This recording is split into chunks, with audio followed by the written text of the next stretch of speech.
back, guys. People have been asking me for this for a while. Like, basically, how do you get your game to look like this? You want it to look nice and flat. It does also help, like, your, refresh rate and stuff, have more consistent frames. So, that's all I'm about to show you guys to do it. First off, let's just start with the video settings. This is the important part. Well, it's like 50% of the whole thing. So here's what I run. Literally everything on low. People say that you can't see, but I see perfectly fine with all my graphics on low. I don't really have any problems with this.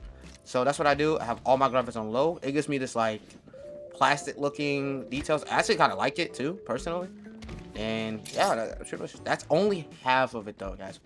The next part, it's all in the settings. I mean, in the file. And it's such a video config file. Go ahead and get your video config right. You want to make sure it's off read only when you do this. Click apply. Okay. Open this file. Play whatever res you want. Just to reiterate this, I use 1920 by 1440. That is an upscaled res. Your resolution can help your frame. So if you want more frames, I could advise you to, instead of 1920 by 1440, you can do 1440 by 1080. It's going to be a little less quality, but it should help your frames a good bit. But the most important part, you want to come down here to where it says setting CSM enabled. You want to change this val from 1. It's going to be 1 for you guys. You want to change it from 1 to 0. Okay. Then once you finish doing that, you want to click file, save. Save it, close it out, and stuff like that. There is a couple more things you can do. I don't know how effective these are, but I've been using these as of lately. There's some launch options you can use. I use plus matte compressed textures, 1.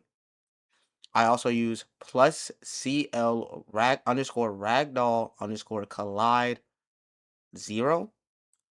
I also use plus matte underscore disable underscore fancy underscore blending 1. That's too far.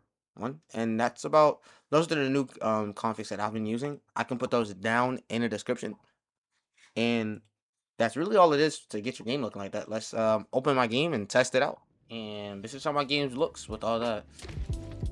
Honestly, these settings like help me a lot. When I do stream, sometimes I suffer from frame drops before I start using these settings, but now my game's pretty smooth even on stream. So I would highly recommend these settings. And if you enjoyed this, if these tips helped you, if these settings helped you, I would really appreciate it if you liked the video and subscribe. And yeah, until next video.